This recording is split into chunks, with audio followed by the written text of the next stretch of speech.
آج یہ بھی لوگوں میں بتایا جاتا ہے کہ چاہے آپ یہ بن جاؤ، یہ بن جاؤ، یہ بن جاؤ، وہ بن جاؤ، سب صحیح ہے، سب حق، یہ غلط ہے۔ اللہ تعالیٰ نے کہا فَمَاذَا بَعْدَ الْحَقِّ إِلَّا الضَّلَالُ، حق ایک ہے اور حق کے بعد جو کچھ ہے سب گمراہی ہے، یہ قرآن نے کہا ہے۔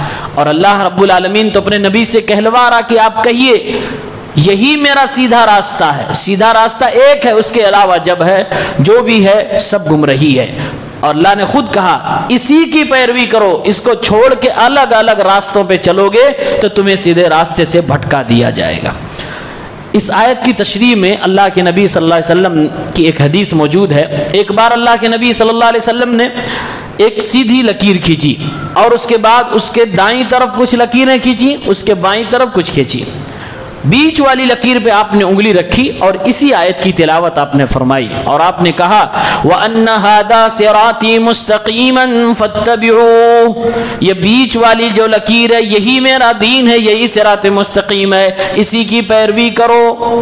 اور دائیں بائیں والی لکیروں کے بارے میں اللہ کے نبی صلی اللہ علیہ وسلم نے فرمایا وَلَا تَتَّبِعُوا السُّبُلَ، یہ دائیں بائیں کی لکیروں کی پیروی نہ کرنا، فَتَفَرَّقَ بِكُمْ عَنْ سَبِيلِهِ، یہ اللہ رب العالمین کے راستے سے صراط مستقیم سے تمہیں بھٹکا دیں گے۔ یعنی کہ اللہ کے نبی صلی اللہ علیہ وسلم نے یہ بیان فرمایا میرا راستہ صرف ایک ہے اور یہی سیدھا والا بیچ والا راستہ ہے، دائیں بائیں والا راستہ شیطانوں کا راستہ ہے۔ اللہ تعالیٰ نے خود اسی سورت کے اندر آگے چل کے فرمایا ان الذین فرقوا دینہم وکانوا شیعا، اے نبی صلی اللہ علیہ وسلم جن لوگوں نے اپنے اپنے دین کو ٹکڑوں ٹکڑوں میں بانٹ لیا، فرقے فرقے میں خود کو بانٹ لیا اور اپنے آپ کو گروہوں میں باندھ کر گروہ بندی کر لی، لست منہم فی شیء، آپ کا ان فرقہ بندی کرنے والوں سے کوئی واسطہ نہیں ہے۔ اے نبی صلی اللہ علیہ وسلم آپ کو جو دین دیا گیا ہے وہ دین اللہ کا پسندیدہ دین ہے، اس دین کے اندر تفرقے بازی کرنا، فرقے فرقے میں بٹ جانا پسندیدہ عمل نہیں۔ انما امرہم الی اللہ، آپ نے لوگوں تک اللہ کا پیغام پہنچا دیا، اپنا میسج پہنچا دیا۔ اب لوگ اگر آپ کی پیروی کرتے ہیں تو صراط مستقیم پر آئیں، اگر نہیں کرتے ہیں تو سب کو اللہ کے پاس جانا ہے، اللہ رب العالمین کے حوالے ان کا معاملہ۔ ثم ينبئهم بما كانوا يفعلون، اللہ تعالیٰ سب سے حساب لے گا، کیوں میرے نبی کا راستہ چھوڑا، کیوں صراط مستقیم کو چھوڑا۔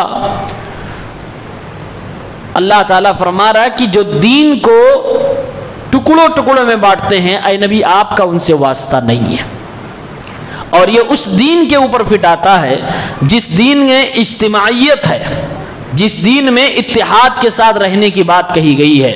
لیکن اس دین کے ماننے والے اگر کچھ بڑوں کو لے کر الگ الگ ٹولی اور جماعت بنا لے، کوئی کسی شہر پر اپنا فرقہ بنا لے، کوئی کسی مدرسے یا کسی سٹی یا کسی اور شخصیت کی طرف نسبت کر کے اپنا فرقہ بنا لے، تو یہ سب کے سب فرقے ہیں۔ اصل دین وہ ہے جو ہمارے نبی صلی اللہ علیہ وسلم نے پیش فرمایا، یعنی جہاں پر آپ کو قرآن اور ہمارے نبی صلی اللہ علیہ وسلم کا فرمان ملے، ساتھ میں صحابہ کرام کا عمل ملے، ان کا اثر ملے، قرآن و سنت کو سمجھنے کا منہج ملے، اصل یہ دین ہے۔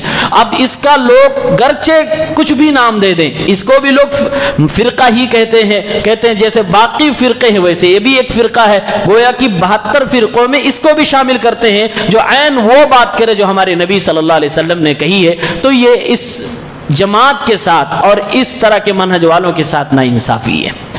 آج بڑے افسوس کے ساتھ یہ آپ کو سمجھنا اور سننا اور کہنا ہوگا کہ آج جو اصل اسلام کی دعوت دیتے ہیں سب سے خراب فرقہ لوگ اسی کو کہتے ہیں۔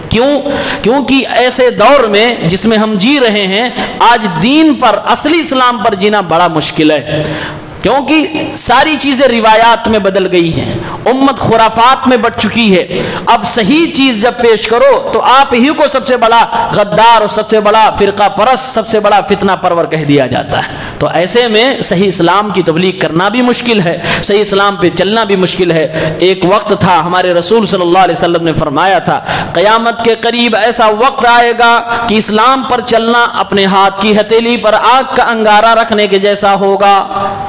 آج ایسا وقت آ چکا ہے کہ مسلمانوں کے لیے صحیح اسلام پر عمل کرنا بڑا مشکل ہو گیا۔ زندگی میں کوئی بھی ایسا تہوار، کوئی بھی ایسا مہینہ، کوئی بھی ایسا موسم نہیں آتا جس میں چاروں طرف سے بدعات و خرافات نے اپنے دانت پھیلا کر مسلمانوں کو کاٹنے کی کوشش نہ کی ہو۔ ہر طرف بدعات و خرافات نظر آتی ہے۔ تو اللہ نے میسج دیا کہ حق ایک ہے، 4 نہیں، 10 نہیں، 6 نہیں، اس ایک حق کی اتباع کرو اور اس کو پہچاننے کی کوشش کرو، اسی میں عافیت ہے، اسی میں بھلائی ہے، اس کے علاوہ کہیں بھی جاؤ گے تو گمراہ ہو جاؤ گے۔ یہ اللہ تعالیٰ نے میسج دیا۔ اس کے بعد آیت نمبر 160 میں اللہ رب العالمین نے فرمایا میرے بندو میرے یہاں 2 چیزیں ہیں، ایک فضل اور ایک عدل ہے۔ فضل کا مطلب ہوتا ہے احسان، یا تو میں احسان کرتا ہوں یا تو میں انصاف کرتا ہوں۔ احسان اور فضل اللہ کب کرتا ہے؟ جب اللہ رب العالمین اپنے بندوں کو دینے پہ آتا ہے تو اللہ تعالیٰ فضل کرتا ہے، احسان فرماتا ہے۔ اللہ تعالیٰ نے فرمایا من جاء بالحسنۃ فلہ عشر امثالھا، جس نے ایک نیکی کا کام کیا قاعدے کے حساب سے اسے 1 نیکی ملنی چاہیے، لیکن میں احسان کرتے ہوئے اپنے اس بندے کو 10 گنا نیکیاں عطا فرماتا ہوں، بلکہ 700 گنا نیکیاں عطا فرماتا ہوں، بعض روایات کے مطابق 1000 گنا نیکیاں اپنے بندے کو عطا فرماتا ہوں۔ یہ اللہ رب العالمین کی رحمت ہے، یہ اللہ کا خاص فضل ہے کہ وہ اس کا احسان ہے کہ ہم ایک نیکی کرتے ہیں، اللہ تعالی ہمارے اخلاص کی بنیاد پر اس عمل کی نیکی کو بڑھا دیتا ہے۔ وَمَنْ جَاءَ بِالسَّيِّئَةِ فَلَا يُجْزَى إِلَّا مِثْلَهَا وَهُمْ لَا يُظْلَمُونَ، اور جب میرا بندہ گناہ کرتا ہے تو میں اس بندے کو صرف ایک ہی گناہ دیتا ہوں۔ اللہ فرماتا نیکی کرتے ہیں تو بڑھا کے دیتا ہوں، اور جب گناہ کرتے ہیں تو ایک ہی گناہ دیتا ہوں، اپنے بندوں پر میں ظلم نہیں کرتا ہوں۔ یہ عدل ہے، یہ انصاف ہے، اور وہ جو نیکی پر اللہ بڑھا کر دیتا ہے یہ اللہ رب العالمین کا احسان ہے۔ انسان جو بھی گناہ کرتا ہے قیامت کے دن انہی گناہ کو انسان کے سامنے پیش کیا جائے گا جو نام اعمال میں باقی ہوں گے، ورنہ بہت سارے ایسے گناہ ہیں جو ہو جانے کے بعد بھی نام اعمال سے مٹا دیے جاتے ہیں۔ جیسے گناہ کر کے کسی انسان نے توبہ کر لی، سچی توبہ کر لی، وہ گناہ معاف ہو گیا، نام اعمال سے مٹا دیا جائے گا۔ کسی انسان کے نام اعمال میں گناہ ہے لیکن نیکیاں زیادہ ہیں تو نیکیاں غالب آ گئیں، فمن ثقلت موازینہ فہو فی عیشۃ راضیہ، تو نیکیاں زیادہ ہونے کی وجہ سے اللہ تعالیٰ اس کو جنت میں ڈال دے گا، ان گناہوں کی وجہ سے اس کی گرفت نہیں کی جائے گی۔ اور بعض دفعہ اللہ تعالیٰ اپنے کچھ بندوں کے گناہوں کو اپنے خاص فضل سے، اپنے خاص رحمت سے ویسے ہی معاف فرما دے گا اگر اس بندے کی گناہوں کی فہرست میں شرک نہیں ہوگا۔ شرک اگر نہیں ہے تو اللہ تعالیٰ کئی بندوں کو اگر چاہے گا تو معاف فرما دے گا۔ اب ان کے علاوہ جو گناہ باقی بچیں گے وہ کل قیامت کے دن وزن کیے جائیں گے، حساب کتاب ہوگا، اور پھر اس پر اللہ رب العالمین گرفت فرمائے گا۔ ایک مضمون ہے اس سورت کے اندر، سورہ اعراف جہاں شروع ہوتی ہے کہ اپنے دشمن کو پہچانیے۔ یہ بہت ضروری ہے کہ انسان اپنے دشمن سے واقف ہو۔ ہمارا اور آپ کا سب سے بڑا واضح اور کھلا ہوا دشمن کون ہے؟ شیطان۔ اب شیطان نے پورا ایگریمنٹ کیا ہوا ہے، پوری پلاننگ کے ساتھ اس پلینٹ ارتھ پر، اس زمین پر آیا ہوا ہے۔ ہمارے پاس کوئی پلاننگ نہیں ہے شیطان سے بچنے کی۔ اللہ تعالیٰ نے تذکرہ فرمایا قال فاهبط منها فما يكون لك ان تتكبر فيها، اللہ تعالیٰ نے ابلیس کو راد درگاہ کر دیا، ڈانٹا ڈپٹا اور فرمایا فاهبط منها، میری جنت سے، ملکوت اعلیٰ سے، آسمان سے زمین پر اتر جا، تجھے مناسب نہیں، تجھے زیب نہیں دیتا کہ تو آسمان پہ فرشتوں کے ساتھ میری جنت میں رہتے ہوئے تو گھمنڈ کرے، کبر کرے۔ اللہ تعالیٰ فرما رہا ہے جنت میری ہے، جنت میں میں اسے ہی ڈالوں گا جو میرا خالص بندہ ہوگا۔ ابلیس کو اللہ تعالیٰ نے کہا نکل جاؤ، اور اس کے بعد اللہ نے صرف نکلنے کا حکم نہیں دیا، اس کو ذلیل و رسوا کیا اور فرمایا فخرج انک من الصاغرین، جنت سے نکل جا، آسمانی دنیا سے نکل، زمین پہ جا، تو بڑا ہی ذلیل ہے، رسوا ہے، تو چھوٹے لوگوں میں سے ہے۔ اللہ تعالیٰ نے یہ میسج دے دیا، جو آدمی کبر کرے، گھمنڈ کرے، اللہ تعالیٰ کے احکام کے سامنے اپنے آپ کو کبر و غرور میں مبتلا کر کے اللہ کی نافرمانی کرنے لگے، جیسے ابلیس نے گھمنڈ کرتے ہوئے آدم علیہ السلام کا سجدہ نہ کر کے اللہ کی نافرمانی کی۔ اللہ نے بیان فرمایا اللہ کے احکام کے سامنے گھمنڈ کرنے والے کے حق میں یہ ہے کہ اس کو ذلیل کیا جائے، اس کو رسوا کیا جائے، وہ عزت کا، احترام کا حقدار نہیں ہوا کرتا۔ اس لیے اللہ نے فرمایا فخرج انک من الصاغرین، تو نکل جا، تو ذلیل ہے، تو رسوا ہے، تو بڑا بے عزت ہے۔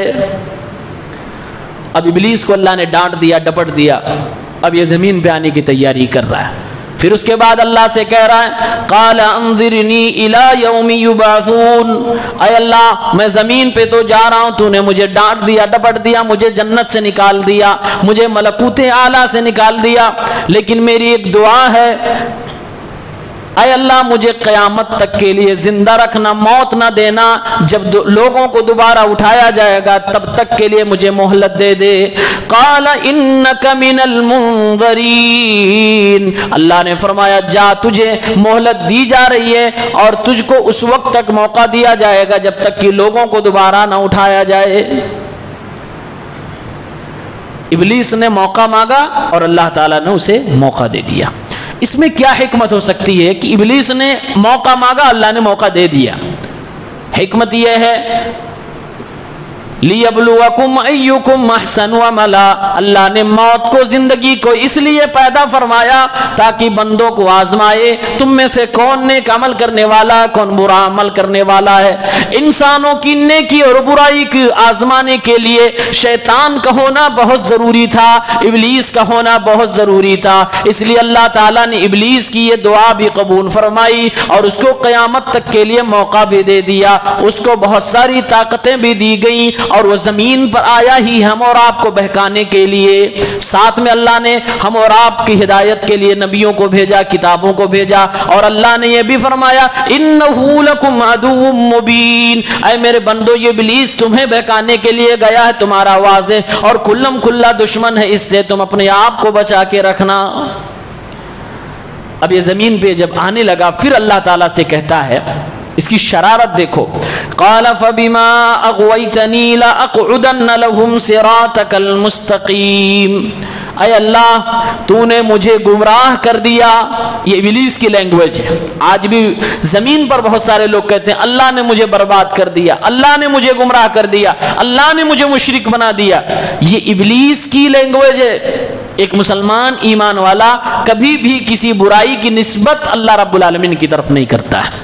اگر آپ کے ساتھ کچھ برا ہو جائے تو یہ نہ کہیے کہ اللہ رب العالمین نے ہمارے ساتھ ایسا کر دیا، اللہ نے ہماری ماں کو مار ڈالا، اللہ نے میری بیوی کو، میرے شوہر کو مار ڈالا، نہیں، برائیوں کی نسبت اللہ رب العالمین کی طرف نہیں کیا جاتا، یہ اللہ کے ساتھ ادب ہونا چاہیے۔ ابلیس بے ادب تھا، اس لیے سامنے اللہ کے بول رہا ہے قال فبما اغویتنی، تو نے مجھے گمراہ کر دیا، اس لیے میں تیرے ہی صراط مستقیم پر جا کے بیٹھوں گا اور تیرے نیک بندوں کو بہکاؤں گا۔ تو ایک میسج یہ دیا کہ برائیوں کی نسبت اور خصوصاً اپنی گمراہی کی نسبت اللہ کی طرف نہ کرو۔ ہوتا تو سب کچھ اللہ رب العالمین کی مرضی سے ہے، اللہ نے تقدیر میں لکھا ہے تو انسان گمراہ ہوتا ہے، لیکن ہمارے اور آپ کے لیے مناسب نہیں ہے کہ ہم برائی کی نسبت اللہ رب العالمین کی طرف کریں، جیسے کہ ابلیس نے کیا۔ اور ایسے ہی مشرکین مکہ کہا کرتے تھے لو شاء اللہ ما اشرکنا، اے محمد ہمیں دھمکیاں کیوں دیتا ہے عذاب کا، اگر اللہ چاہتا تو ہم شرک نہ کرتے، ہم مشرک نہ بنتے، یعنی کہ ہم مشرک ہیں، شرک کر رہے ہیں تو یہ اللہ کی مرضی سے ہے، نعوذ باللہ، یعنی اپنی غلطی انسان نہیں دے رہا ہے بلکہ اللہ رب العالمین پر الزام ڈال رہا ہے، تو یہ اللہ کے ساتھ بے ادبی ہے۔ یہ ابلیس اور مشرکین کا جملہ ہے، مسلمانوں کو ایسا نہیں کرنا چاہیے۔ ابلیس نے کہا صراط مستقیم پر جا کر بیٹھوں گا، صراط مستقیم تو سیدھا راستہ ہے، پیور جو دین اسلام ہے اسے صراط مستقیم کہا جاتا ہے۔ ابلیس نے کہا میں وہیں جا کے بیٹھوں گا اور تیرے بندوں کو گمراہ کروں گا۔ معلوم یہ ہوا ابلیس جہاں برائی کے راستوں سے انسانوں کو گمراہ کرنے آتا ہے، زناکاری سے، شراب سے، جوئے سے، نشہ کی چیزوں سے، شرک سے، بدعات سے آئے گا، لیکن نیکی کے راستوں سے بھی گمراہ کرنے کے لیے آئے گا۔ صراط مستقیم جو سیدھا راستہ ہے وہاں اچکنے کے لیے آ کر بیٹھ جائے گا، اور کئی بار ابلیس ہمیں اور آپ کو گمراہ کرنے کے لیے نیکی کے چہرے لے کر سامنے آئے گا کہ ہاں آپ یہ رمضان کا مہینہ ہے، یہ لو نیکی کا کام کر لو، یہ بدعت کر لو۔ اور علماء نے لکھا ابلیس کو چوری سے زیادہ، زناکاری سے زیادہ، بے حیائی سے زیادہ یہ پسند ہے کہ ایک انسان بدعت کرے۔ اگر اس کو آپشن دے دیا جائے کہ ابلیس یہ انسان دو میں سے ایک کام کرے گا، یا تو اس سے تو زنا کروا لے یا تو اس سے بدعت کروا لے، تو ابلیس کہے گا نہیں، زنا نہیں، تم بدعت کرو۔ کیوں؟ اس کو پسند ہے بدعت، اور یہی صراط مستقیم پر راستے میں بیٹھ کر انسان کو گمراہ کرنے کا ایک مفہوم یہ بھی لیا جا سکتا ہے کہ انسانوں کو نیکی کے راستے سے گمراہ کرے گا، اور نیکی کے راستے سے گمراہ کرنے کا سب سے سنہرا موقع جو اسے ملتا ہے وہ ہوتا ہے کہ انسان نیکی کے ارادے سے مسجد آ رہا ہے، نیکی کا کام کرنے کے لیے خوب تیاری کر رہا ہے اور کر رہا ہے بدعت، تو ابلیس تو خوش ہے کہ بیٹا تم مزے کرو، خوب محنت کرو، لیکن تمہاری ایک نہ سنی جائے گی، تم خود اپنے نبی کے حوض کوثر سے دھتکارے جاؤ گے، بھگائے جاؤ گے۔ پھر اس کے بعد ابلیس نے کہا ثم لآتینہم من بین ایدیہم ومن خلفہم وعن ایمانہم وعن شمائلہم، اے اللہ میں تیرے بندوں کو گمراہ کرنے کے لیے ان کے سامنے سے بھی آؤں گا، ان کے پیچھے سے بھی آؤں گا، ان کے دائیں سے بھی آؤں گا، ان کے بائیں سے بھی آؤں گا، یعنی کہ ہر برائی کے راستے سے بھی، ہر نیکی کے راستے سے بھی، جہاں سے بھی ہو سکتا ہوگا، جیسے بھی میں اس کو گمراہ کر پاؤں گا گمراہ کروں گا۔ میرا مقصد صرف یہ ہوگا کہ تیرا بندہ تیری نامانے صراط مستقیم پہ نہ چلے، وہ میرے ساتھ جہنمی اپنے آپ کو بنا لے۔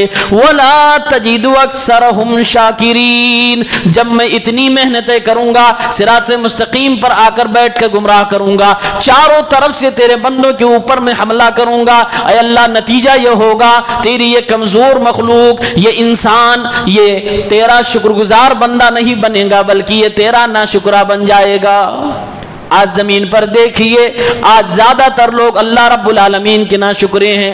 اللہ رب العالمین کا سب سے بڑا شکریہ یہ ہے کہ انسان اللہ رب العالمین کی توحید پر قائم رہے۔ جو انسان توحید پر نہیں ہے، چاہے جتنا اپنے آپ کو اللہ کا شکر گزار بندہ کہہ لے، صبح سے لے کر شام تک اذکار اور دعائیں پڑھتا رہے، پورے وقت مسجد میں بیٹھا رہے، ایک نہیں 1000 چلے لگا دے، اگر توحید پہ نہیں، اللہ کی قسم وہ اللہ کا شکر گزار بندہ نہیں ہے۔ سب سے بڑی شکر گزاری یہ ہے کہ آپ توحید پرست رہو، موحد بن کے رہو۔ ابلیس نے کہا وَلَا تَجِدُ أَكْثَرَهُمْ شَاكِرِينَ، اے اللہ جب میں یہ محنت کروں گا پھر اکثر بندے تیرے کو شکر گزار نہیں ہوں گے۔ مفسرین میں سے بعض نے اس کا مطلب لکھا ہے کہ اکثر بندے توحید پرست نہیں ہوں گے، اکثریت کو میں مشرک بنا دوں گا۔ اسی لیے قرآن کی دوسری آیت میں کہا گیا وَلَقَدْ صَدَّقَ عَلَيْهِمْ إِبْلِيسُ ظَنَّهُ، ابلیس نے جو گمان ظاہر کیا تھا اللہ کے سامنے، وہ اپنے گمان کو سچ کر بیٹھا۔ فَاتَّبَعُوهُ إِلَّا فَرِيقًا مِّنَ الْمُؤْمِنِينَ، تو اکثریت نے ابلیس کی پیروی کر لی سوائے مومنوں میں سے ایک فریق کے، ایک جماعت کے۔ آپ اندازہ کریے آج اس روئے زمین پر شرک سے، بدعت سے پاک کون سی جماعت ہے، اور کون ابلیس کے اس چال سے محفوظ ہے؟ مسلمانوں اپنے آپ کو شرک سے بچائیے، بدعات سے بچائیے، ورنہ شیطان تو ہمارے پیچھے لگائیے۔ آگے فرمایا اللہ نے جو تو کہہ رہا سب کچھ صحیح ہے، جا زمین پر، تیری بات میرے نیک بندے کبھی نہیں مانیں گے۔ اللہ نے فرمایا قال اخرج منها مذءوما مدحورا، ذلیل و رسوا ہو کر، مردود ہو کر یہاں سے نکل جا۔ لمن تبعك منهم لأملأن جہنم منكم اجمعین، جو بھی تو کہہ رہا ہے، جتنے ہتھ گنڈے اپنانا چاہتا ہے، ساری کوششیں کر لے، جو میرے مخلص بندے ہوں گے تیری بات کو نہیں مانیں گے، اور جس نے بھی تیری بات کو تسلیم کیا جس نے بھی تیری بات مان کر شرک میں اپنے آپ کو ڈبایا اور توحید سے منہ چرایا، اے ابلیس سن لے، اس کو بھی جہنم میں ڈالوں گا، تجھے بھی جہنم میں ڈالوں گا۔ لَأَمْلَأَنَّ جَهَنَّمَ مِنْكُمْ أَجْمَعِينَ، تمہیں لوگوں سے میں جہنم کو بھر ڈالوں گا، یعنی مشرکوں سے جہنم کو بھروں گا، شیطانوں سے ابلیسیوں سے میں جہنم کو بھروں گا۔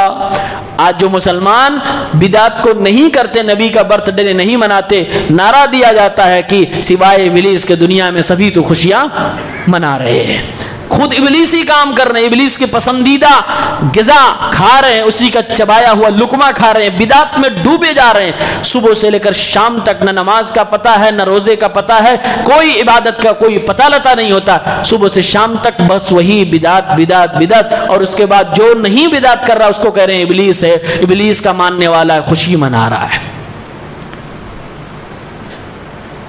یہ ظلم ہے حق پرست لوگوں کے ساتھ۔ آگے اللہ نے آیت نمبر 26 اور 27 میں فرمایا، اے آدم کی اولاد، تم کو ہم نے پیدا کیا، پیدا کرنے کے بعد تمہیں ہم نے کچھ لباس بھی دیے ہیں۔ جو بندر والی کہانی کل میں نے بتایا تھا کہ بچوں کو پڑھایا جاتا ہے کہ انسان پہلے بندر تھا، ننگے دھننگے رہتا تھا، یہ غلط بات ہے، یہ جھوٹ ہے۔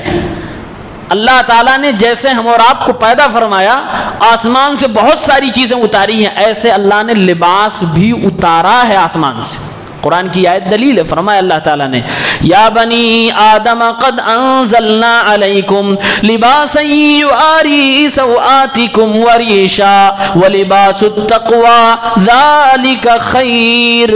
اے آدم کی اولاد، قد انزلنا علیکم لباسا، ہم نے تمہارے اوپر لباس بھی اتارا ہے، تمہیں مادرزاد پیدا کر کے ننگا دھڑنگا نہیں چھوڑا ہے، تمہارے لیے ہم نے لباس بھی اتارا ہے، اور لباس کا مقصد کیا ہے، یواری سوآتکم، تمہارے جسم میں کچھ پارٹس ایسے ہیں جو چھپانے کے قابل ہے، تاکہ تمہارے جسم کی وہ اعضاء چھپائے جا سکیں جو چھپانا چاہیے۔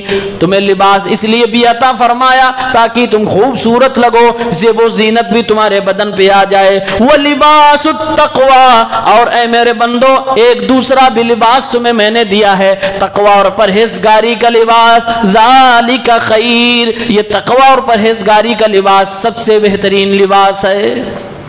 یعنی اللہ تعالیٰ نے فرمایا دو طرح کا لباس ہم نے انسانوں کو دیا ہے، ایک لباس جو ساری دنیا پہن رہی ہے، کافر بھی، مسلم بھی، ملحد بھی، ہر کوئی پہن رہے ہیں، اور یہ کپڑے کا لباس۔ اللہ نے فرمایا اس لباس کا مقصد یہ ہے کہ انسان کے جسم کے وہ اعضاء جو چھپانے ضروری ہیں وہ چھپ جائیں، اور اس سے انسان خوبصورت لگے، یعنی زینت بھی ملے اور آپ کے ستر بھی چھپ جائے، یہ انسان کے کپڑے کا مقصد ہے۔ اگر ایک ہی کپڑے میں دونوں خوبیاں پائی جائیں کہ ساتھ میں ستر بھی چھپ جائے اور انسان خوبصورت بھی لگے، بہترین لباس سے ہوا۔ اللہ تعالیٰ نے لباس کے مقصد بیان فرمایا۔ اگر کوئی آج کے دور میں قیمتی سے قیمتی لباس پہنے اور اس میں یہ خوبی نہ ہو کہ اس کے جسم کے وہ اعضاء چھپ جائیں جو چھپانے ضروری ہیں، تو وہ لباس اسلام کی نگاہ میں ردی کے بھاؤ ہے، کوئی اہمیت اس کی نہیں، وہ لباس ہے ہی نہیں، وہ جانوروں سے بھی بدتر ہے۔ یعنی کہ لباس کا مقصد یہ کہ انسان کا ستر چھپا ہونا چاہیے، اس کے جسم کے وہ اعضاء، وہ پرائیویٹ پارٹس چھپے ہونے چاہیے، واضح نہ ہو، نمایاں نہ ہو، نشیب و فراز نہ ظاہر ہو رہے ہوں۔ اور آج تو آفت و مصیبت اتنی ہے کہ ہمارے معاشرے کی مسلم خاتون کے نقاب کو بھی چھپانے کی ضرورت ہے۔ نقاب پہننے کے بعد عورتیں اور خوبصورت لگ رہی ہیں آج کی دنیا میں، ہاں، نقاب پہننے کے بعد اور خوبصورت لگ رہی ہیں۔ نقاب کیوں پہنایا جا رہا ہے؟ تاکہ خوبصورتی زینت کو چھپایا جائے۔ اب اگر نقاب میں بھی نقش و نگار ہو، نقاب اتنا ٹائٹ ہو کہ جسم کے اعضاء ظاہر ہوں، کیا فائدہ ہے اس نقاب کا؟ وہ پردہ نہیں ہے۔ اور آج کچھ عورتیں چہرہ کھول کے باقاعدہ سوشل میڈیا پہ آ رہی ہیں اور اس کو حجاب، اسلامی حجاب نام، یہ اسلامی حجاب نہیں ہے، یہ اسلامی حجاب نہیں ہے۔ اسلامی حجاب یہ کہ چہرہ بھی چھپا ہونا چاہیے، نگاہیں جھکی ہونی چاہیے، یہ دھوکہ دیا جا رہا ہے۔ تو لباس کا مقصد یہ ہے کہ پردہ ہو سکے، انسان کے جسم کے مخصوص اعضاء چھپائے جا سکے۔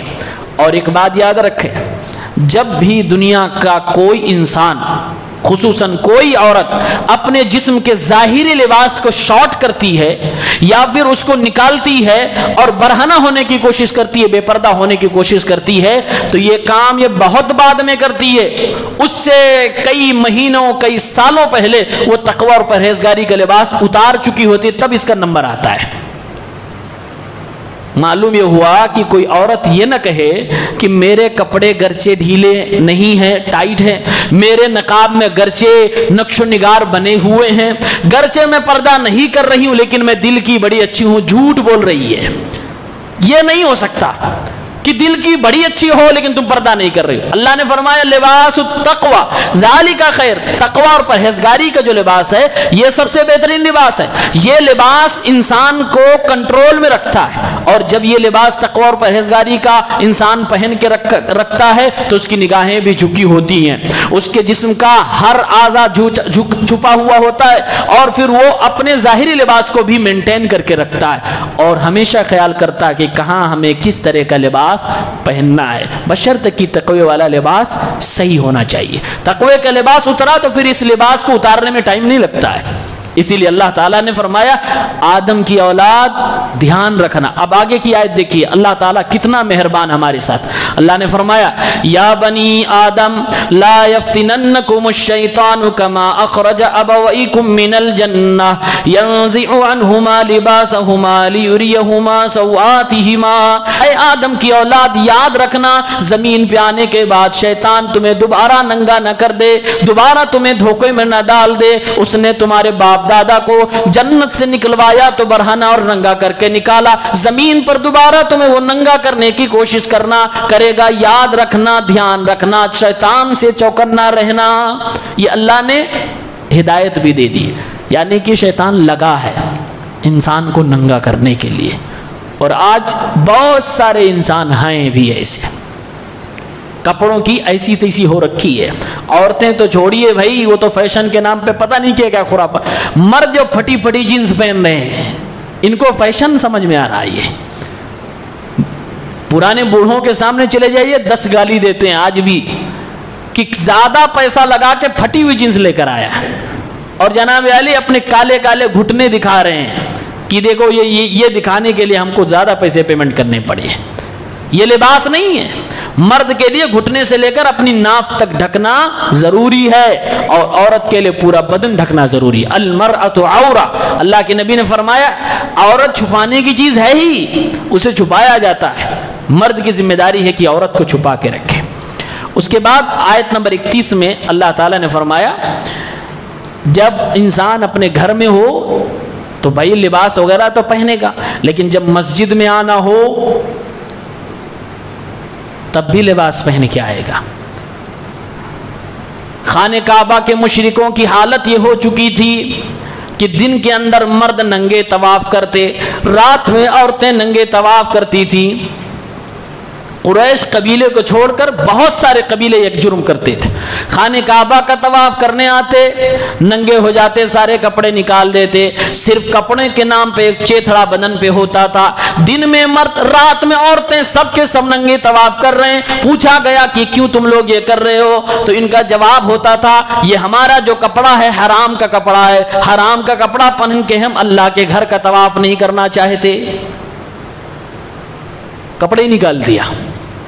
اب اللہ رب العالمین نے اپنے گھر کی حرمت کو برقرار رکھتے ہوئے فرمایا یا بنی آدم خذوا زینتکم عند کل مسجد، اے آدم کی اولاد مسجد کی حاضری کے وقت اپنا لباس لے لیا کرو، یعنی کپڑے پہن لیا کرو، میرے گھر خانہ کعبہ کا طواف ننگے دھڑنگے نہ کیا کرو۔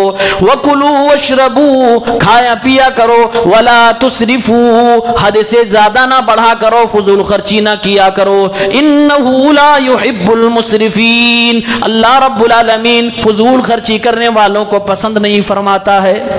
یہ آیت جو ہے کہ مسجد کی حاضری کے وقت لباس لے لیا کرو، یہ آیت مفسرین کے اتفاق کے ساتھ خانہ کعبہ جو ننگے طواف کرتے تھے ان کو روکنے کے لیے اتاری گئی تھی، لیکن اس آیت کو آج مسجد میں زبردستی نمازیوں کو ٹوپی پہنانے کے لیے فٹ کیا جاتا ہے۔ نماز پڑھنے کے لیے ٹوپی لگانا ضروری ہے، واجب ہے، فرض ہے۔ اکثر و بیشتر کو یہ معلوم ہوگا کہ ہاں ضروری ہے، اور اس کی دو دلیلیں مارکیٹ میں پائی جاتی ہیں۔ ایک دلیل، لوگ اسے کتنا سیریس لے رہے ہیں اس کا جیتا جاگتا اگر ثبوت آپ کو دیکھنا ہو تو مسجدوں میں جاؤ، پلاسٹک کی گندی ٹوپیاں دیکھ لیجئے، پلاسٹک کی ٹوپیاں رکھی ہوں۔ کیوں بھائی، کیوں ٹوپی آپ نے رکھی ہے؟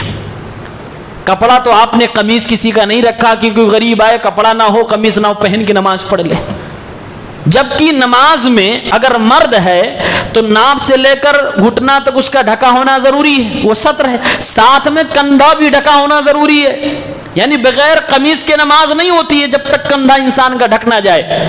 تو اگر آپ کو اتنی فکر تھی تو قمیص لا کے رکھتے، بہترین شرٹ مارکیٹ سے لا کر رکھتے کہ جس کے پاس نہ ہو مزدور طبقے کا لوگ پہن کے نماز پڑھ لے، وہ آپ نے نہیں کیا۔ سر کی ٹوپی لا کے رکھی ہے، پلاسٹک کی ٹوپیاں لا کے رکھی جا رہی ہیں۔ بہت سارے مسلمانوں کو دیکھیے، اگر بغیر ٹوپی کے کوئی نماز پڑھ لے فوراً اس کو گھورنے لگتے ہیں، آ گیا وہاں بڑا، آ گیا نماز خراب کرنے والا، آ گیا اللہ کے سامنے بے ادب کھڑا ہونے والا۔ ٹوپی کے بغیر نماز ہوتی ہے، ٹوپی لگا کے پڑھیں گے تب بھی اتنا ثواب ملے گا، نہیں لگائیں گے تب بھی اتنا ثواب ملے گا۔ ٹوپی لگانے نہ لگانے سے ثواب میں اللہ کی قسم ایک ذرہ برابر بھی فرق نہیں آئے گا۔ محمد ابن منکدر ایک تابعی ہے، صحیح بخاری کے اندر یہ روایت موجود ہے، جابر ابن عبداللہ رضی اللہ تعالیٰ عنہ ایک بار نماز پڑھ رہے، ایک ہی کپڑا ان کے بدن پہ ہے، وہی لپیٹ کے نماز پڑھ رہے ہیں، اور انہی کی ایک اور چادر تھی جو بغل میں پڑی ہوئی تھی، چادر پڑی ہے بغل میں، ایک کپڑے میں خود اپنے آپ کو لپیٹے ہوئے نماز پڑھ رہے۔ محمد ابن منکدر نے دیکھا، فوراً سوال کر لیا، اے صحابی رسول جابر ابن عبداللہ رضی اللہ تعالیٰ عنہ، آپ کا ایکسٹرا کپڑا پڑا ہوا ہے، آپ اس کپڑے کو کیوں نہیں پہن لیتے؟ آپ ایک ہی کپڑے میں اپنے آپ کو لپیٹ کر نماز کیوں پڑھ رہے ہیں؟ حضرت جابر نے جواب دیا، میں اس لیے ایک کپڑے میں اپنے آپ کو لپیٹ کر نماز پڑھ رہا ہوں کہ تاکہ تم جیسے بے وقوف لوگ مجھے دیکھیں تو ضرور سمجھ جائیں اور سوال کریں، اور میں تمہیں اللہ کے نبی صلی اللہ علیہ وسلم کا عمل بتاؤں۔ اے محمد ابن منکدر، یہ جو میں نے کیا ہے میں نے خود اپنے نبی صلی اللہ علیہ وسلم کو دیکھا ایک کپڑے میں نماز پڑھتے ہوئے۔ معلوم کیا ہوا؟ ایکسٹرا کپڑا موجود ہے، اس کے باوجود صحابی نہیں اٹھا رہے ہیں، نہیں پہن رہے ہیں، کیونکہ اللہ کے نبی صلی اللہ علیہ وسلم کو بھی ایسا انہوں نے کرتے ہوئے دیکھا تھا۔ اب ایکسٹرا کپڑا جو کہ چادر پڑی ہوئی ہے اس کو اٹھا کر سر پہ باندھنے کا کوئی مسئلہ ہی نہیں ہے، بغیر ٹوپی کے نماز۔ اور جو لوگ ٹوپی رٹتے ہیں، ایسے لوگوں سے سوال ہے کہ لگتا ہے خاندان میں کسی نے یا آپ نے کبھی مکہ مدینہ کا سفر نہیں کیا، حج عمرے کا آپ کو موقع نہیں ملا ہے۔ اللہ رب العالمین سے دعا ہے جلدی سے جلدی موقع ملے۔ عمرے میں احرام باندھنے کے بعد اگر آپ نے ٹوپی لگایا تو ایسا جرمانہ لگے گا اسلام کی طرف سے کہ آپ کے رونگٹے کھڑے ہو جائیں گے۔ عمرے کے احرام پر حج کرنے کے لیے آپ نے احرام پہن لیا، اس کے بعد اگر ٹوپی لگا لیے جان بوجھ کر تو پھر زندگی بھر کبھی ٹوپی نہیں لگائیں گے۔ جرمانہ ہے، جرمانہ، سزا ہے اس پر، جانور قربانی دینی پڑے گی۔ کیوں ٹوپی لگایا تم نے؟ سر پہ آپ کچھ نہیں رکھ سکتے احرام باندھنے کے بعد۔ آپ ذرا حاجیوں سے پوچھئے، حج کرنے والا انسان 3-4 دن تک احرام پہنے ہوئے ہوتا ہے، کیا 3-4 دن تک وہ نمازیں نہیں پڑھتا؟ 4-5 دن تک وہ مسلسل نمازیں پڑھ رہا ہے، سر پہ کوئی ٹوپی نہیں ہوتی۔ دنیا کے سارے انسانوں کو دیکھیے حج کے میدان میں بغیر ٹوپی کے نظر آ رہے ہیں۔ ٹوپی والوں نے ٹوپی اتار رکھی ہے، امامہ والوں نے امامہ اتار رکھا ہے، سارے کے سارے مرد لوگوں نے اپنے سر کے اوپر جو بھی اپنے ملک میں پہنتے تھے سب کچھ اتار کے رکھا ہوا ہے، بلکہ بلکہ اسلام نے یہ کہہ دیا اگر جان بوجھ کر کسی نے اپنے سر کو ڈھک لیا تو اس انسان کو جرمانہ دینا پڑے گا۔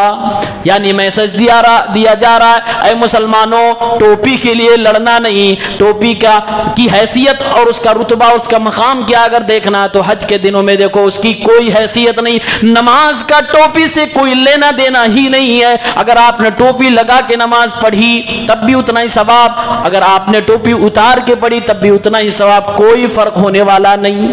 لیکن آج دیکھیے لوگ پوچھتے ہیں تمہاری نماز مکروہ ہو گئی بغیر ٹوپی کے پڑھا، اور کئی مسجدوں میں اتنی شرارت کرتے ہیں لوگ کہ پیچھے سے لا کے ٹوپی پہنا دیتے ہیں۔ ٹوپی پہنانے کا شوق کہ مسجد میں بھی آپ ٹوپی پہنا رہے ہو لوگوں کو، باہر کوئی پہنا دے تو آپ برا مان جاؤ گے کہ مجھے ٹوپی پہنا کے چلا گیا، اور مسجد میں آپ ٹوپی پہنا رہے ہو۔ ٹوپیاں پہنانا بند کرو۔ یہ حقیقت میں ٹوپی جو مسجدوں میں پہنائی جا رہی ہے دین کے نام پر، یہ ظاہراً بھی ٹوپی پہنا رہے ہیں اور دین کا نام بھی ٹوپی پہنا رہے ہیں، یعنی بیوقوف آپ کو بنا رہے، اس کا دین سے کوئی لینا دینا نہیں۔ یورپ کے اندر دیکھیے جو لباس اور کپڑا ہوتا ہے نا، یہ ہر انسان کے اپنے کلچر کے حساب سے ہوتا ہے۔ اسلام نے کبھی کوئی ریسٹرکشن نہیں رکھی، اسلام نے نہیں کہا کہ یہی لباس تم کو پہننا ہے، اسلام نے کہا آزاد ہو کپڑا پہننے کے اعتبار سے، بس کیسا نہیں پہننا یہ بتا دیا، کہا کہ تمہیں بہت زیادہ تنگ نہیں پہننا ہے، تمہاری سطر مرد کی یہاں سے یہاں تک ڈھکی ہونی چاہیے، ڈھیلا ڈھالا ہونا چاہیے، نماز میں آؤ گے تو تمہارا پورا کندھا ڈھکا ہونا چاہیے، عورت ہے تو پوری کی پوری ڈھکی ہونی چاہیے۔ اللہ تعالیٰ نے اس طرف سے بتا دیا کہ کیا تمہیں نہیں پہننا ہے، وہاں اللہ نے ہدایت دی دی، اس کے بعد آزاد چھوڑ دیا۔ ہر ملک کے لوگ اپنے اپنے اعتبار سے، اپنے اپنے عرف کے اعتبار سے کپڑے پہنیں گے۔ سعودیہ کے لوگ جبہ پہن رہے ہیں، توپ پہن رہے ہیں، انڈیا کے لوگ نہیں پہن رہے، کوئی مسئلہ نہیں، کوئی حرج نہیں۔ اس لیے یورپ کے اندر آج بھی ہے، اگر کوئی کسی ریسپیکٹڈ پرسن سے ملنے جاتا ہے، اپنے سے بڑے ادھیکاری سے، تو اگر ٹوپی پہنے بھی ہے تو ٹوپی اتروا دیتے ہیں، کیونکہ ریسپیکٹ اس میں ہے کہ ٹوپی اتار کے آؤ۔ اور اسی کا اثر اپنے انڈیا میں بھی ہے، آپ لوگ غور کیے ہوں گے، کبھی کوئی پولیس والا اپنے سے بڑے ادھیکاری سے جب ملتا تو ٹوپی اتار لیتا ہے، بغل میں دبا لیتا ہے۔ غور کیے کیوں؟ کیونکہ یہ کلچر وہاں سے آیا ہے کہ ٹوپی پہن کے اپنے بڑے ادھیکاری سے ملو گے تو یہ ریسپیکٹ نہیں ہوئی، ریسپیکٹ یہ ہوئی کہ ٹوپی اتارو۔ تو یہ وہاں کا کلچر ہے، ہر دنیا کے ہر جگہ کا الگ الگ کلچر ہوتا ہے۔ ٹوپی کا اسلام سے یا نماز سے کوئی لینا دینا نہیں، اس لیے اس سے لڑنا، اس کے لیے لڑنا انتہائی زیادہ بیوقوفی۔ مسلمان تو ویسے بگڑائل قوم ہو گئی ہے، یہ مغز کو چھوڑ کر خول پر زیادہ بکواس کرتی ہے، مغز پہ نہیں بحث ہوتی ہے، کھول کے لیے لڑتی ہے۔ اب سورہ فاتحہ کے بغیر نماز نہیں ہوتی ہے، میں یہ کلیئر کہہ رہا ہوں اور صاف کہہ رہا ہوں، دلائل کی روشنی میں کہہ رہا ہوں، بغیر سورہ فاتحہ پڑھے نماز نہیں ہوتی، چاہے اتنا سر پٹک لیجئے، ایک نہیں بہترین 10 ٹوپیاں لگا لیجئے اور مکے سے ٹوپی لے آئیے، مکے کی مارکیٹ سے خوبصورت نیلان کی جتنی قیمتی آپ ٹوپی لگانا چاہتے ہیں لگا لیجیے، سورہ فاتحہ آپ نے نہیں پڑھی نماز نہیں مانی جائے گی۔ اس کے لیے آپ بحث کریے کہ بھائی یہ نماز کے مانے جانے نہ مانے جانے کا مسئلہ ہے، اس پر آدمی دھیان نہیں دیتا، ٹوپی لگاؤ نہیں تو نماز مکروہ ہو جائے گی، یہ غلط بات ہے، اس پر ہمیں اور آپ کو غور کرنا چاہیے۔ اس لیے شروع میں ہم نے بتایا کہ دلیل کی بنیاد پر حق اور باطل کا فیصلہ کیجیے، ظاہری چیزوں کو دیکھ کر نہیں۔ آخری آیت اللہ رب العالمین نے فرمایا کہ جو لوگ میری آیتوں کو جھٹلاتے ہیں اور گھمنڈ کرتے ہیں، آسمان کے دروازے ان کے لیے نہیں کھولے جائیں گے۔ آسمان کے دروازے نہیں کھولے جائیں گے مطلب کیا ہے؟ آدمی جب دنیا سے مر جاتا ہے آسمان کی طرف جانے لگتا ہے، اللہ کے فرشتے اس کو اٹھا کر لے کر جاتے ہیں تو آسمان کے دروازے کھولے جاتے ہیں، پوچھا جاتا ہے کہ کون ہے، کس کو لے کر آئے ہو؟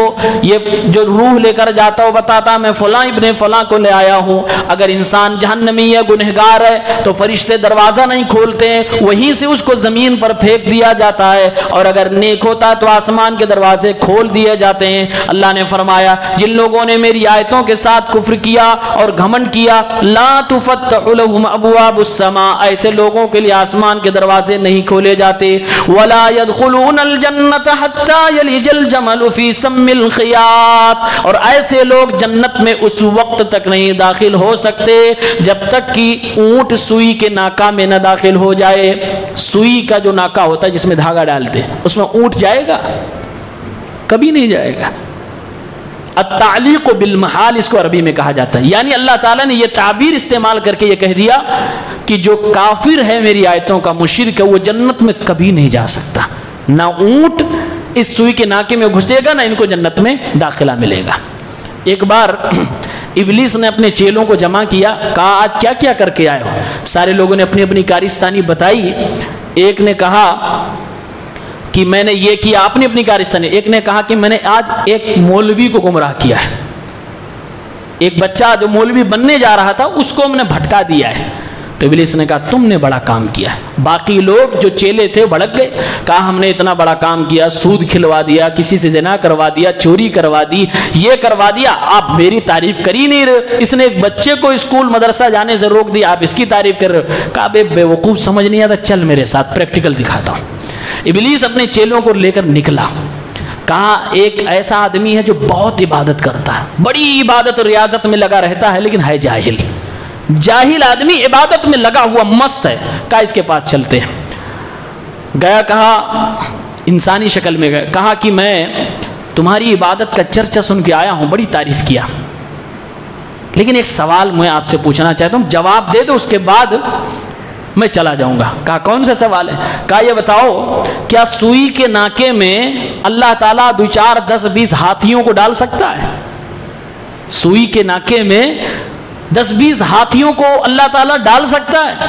اس نے کہا ابھی بیوقوف، سوئی کے ناکے میں ہاتھی کو کیسے ڈال سکتا؟ اللہ تعالیٰ ایسا ہرگز نہیں کر سکتا، اللہ تعالیٰ ایسا نہیں کر سکتا۔ ابلیس نے کہا لگے رہو بیٹا، چلا آیا واپس، اپنے چیلوں سے کہا دیکھا عبادت کیے جا رہے ہیں جناب علی، عقیدہ معلوم ہی نہیں ہے۔ سوال میں نے ان کے بارے میں نہیں کیا تھا، میں نے ان کے رب کے بارے میں سوال کیا تھا، اللہ کی قدرت کے بارے میں سوال کیا تھا۔ کہا بھی رکو، ایک عالم کے پاس لے گیا، عالم صاحب نماز کا وقت ہے، پہنچا، کہا کہ میں آپ سے سوال کرنے آیا ہوں، آپ کے علم کا بڑا چرچا۔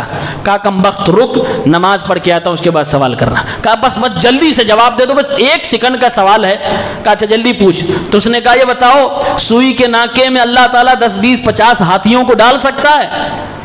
مولانا صاحب نے اس کو دیکھا، کہا لگتا ہے تو ابلیس ہے، لگتا ہے تو ہے شیطان۔ ہاں اللہ تعالیٰ 10 20 50 نہیں، پوری دنیا کو سوئی کے ناکے میں ڈال سکتا ہے۔ قرآن نہیں پڑھا ان اللہ علی کل شیء قدیر، اللہ ہر چیز پر قادر ہے۔ میرے رب کی قدرت کو تو کیا جانتا ہے، کیا سمجھ رکھا ہے؟ اگر اللہ چاہ لے تو سوئی کے ناکے میں ساری دنیا 10 دنیا کو بھی ڈال سکتا ہے، اللہ کے ہاں کوئی چیز بعید نہیں ہے۔ ابلیس وہاں سے دم دبا کے بھاگا اپنے چیلوں کو لے کر، اور کہا کم وقتوں اسی لیے کہہ رہا ہوں بچوں کو مدرسے سے روکو، دیکھو یہ عالم ہے، اس کے پاس قرآن کی دلیل ہے، اس کو گمراہ نہیں کر سکتے۔ وہ جناب علی متھا رگڑ رگڑ کے اپنے پیشانی پہ نشان بنا لیے ہیں، لیکن عقیدہ نہیں معلوم ہے، عبادت کر رہا ہے لیکن کفر میں نے اس سے کروا لیا۔ اس نے کہہ دیا اللہ رب العالمین ایسا نہیں کر سکتا، اور اللہ کی قدرت پر شک ہونا، اللہ کی قدرت پر انسان کہے کہ یہ چیز اللہ نہیں کر سکتا، یہ کفر ہے۔ کہا میں نے اس سے کفر کروا لیا اور عبادت کر رہا، مست ہے۔ تو سوئی کے ناکے میں اللہ چاہے تو ساری دنیا ڈال سکتا ہے، لیکن یہاں پر اللہ تعالیٰ نے خود بیان فرمایا ہے کہ جیسے کوئی دنیا کا انسان کسی اونٹ کو سوئی کے ناکے میں نہیں ڈال سکتا، ویسے میں کسی مشرک کو، کسی کافر کو جنت میں نہیں ڈال سکتا۔ اس کے بعد اللہ نے اس پارے کے اندر گزشتہ اقوام کا تذکرہ فرمایا ہے جن پر اللہ کا عذاب آیا ہے، تاکہ میرے نبی کو تسلی ملے کہ اے نبی اگر یہ لوگ نہیں مان رہے آپ پریشان نہ ہو، پہلے کے لوگوں کا بھی حشر برا ہوا تھا، ان کا بھی حشر برا ہوگا۔